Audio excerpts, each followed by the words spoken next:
If you listen hard enough when the hot afternoon wind rustles, you might just hear echoes of 1870s Bodie, California on Main Street, the days of rich mining and fast money. We'll be hearing saloon music coming out of the saloons. People probably hooting and hollering. Hooting and hollering. Hooting and hollering. Bodie had 70 saloons. 70 saloons? 70 saloons. And not a single church during its heyday from 1877 to 1880. Terry Geisinger is an historian and guide for the Bodie Foundation that works to preserve the town. We like to have the people guess, who do you think was really making the money here? And the answer is? The whiskey and the women.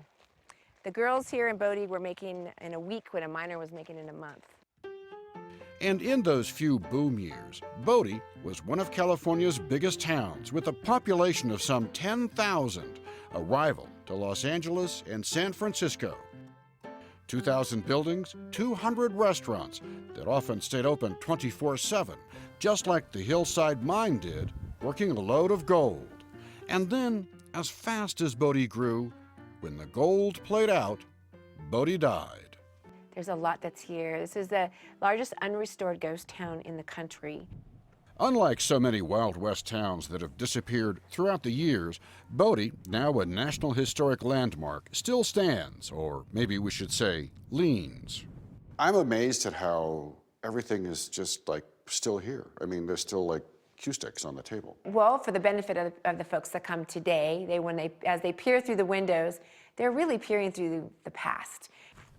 A past with characters like Madame Mustache, thought to be pictured here, who ran her gambling house her way. She served milk and champagne. No beer or whiskey was allowed. No foul language and no dirty men. They all had to be showered before they sat down at her table. And here, the house of Lottie Joel, a former prostitute who married a successful businessman and came to Bodie. But she couldn't escape her past as Naughty Lottie, the soiled dove. Lottie died of unusual circumstances. In fact, there's still mystery around her death, whether she was poisoned or whether she took too much medicine. We don't know. Turns out, some of the dead are not quite at rest. Ghosts and ghost towns. I am a believer of ghosts and ghost towns. A believer because she and others often stay in town overnight as part of their jobs. And one night, I felt something, that sense that somebody's looking at you. I didn't open my eyes at first, and when I did, I had a little boy in my room. He was in an old-fashioned baseball uniform. What came out of my mouth was don't. I don't know why, but when he disappeared, it was as if somebody was pulling a blind. He went very slowly and disappeared. He vanished into thin air, just like the residents of this ghost town, Dairy Ranch Placer, high up in the Colorado Rockies, where thousands rushed in and left almost as fast. In some cases, they left so quickly, they left the dirty dishes on the table. Author Kenneth Jessen has studied ghost towns across the American West. In the spirit of finding spirits, he remembers one eerie day. Yeah, I heard kids, and I could hear the clanking of all of the noise of the trains coming down the track. But, of course, there were just collapsed ruins around me. Did you think you were hearing ghosts, or did you think you were going crazy? Maybe a little of each. There were once 1,600 ghost towns in Colorado alone, but no more. Most of the ghost towns, most of that 1,600, have no buildings, no structures. So they're really just... They're just completely gone. Back to prairie or whatever. Back to prairie, back to the ground. How long can we come to places like this? Not very much longer. Looking around this place, how many years do you think this place has left? Another generation, that's about it. Lest you think these spots belong solely to the past, we took a trip to the town called Bonanza, yes, Bonanza, to witness what might be the birth of a ghost town.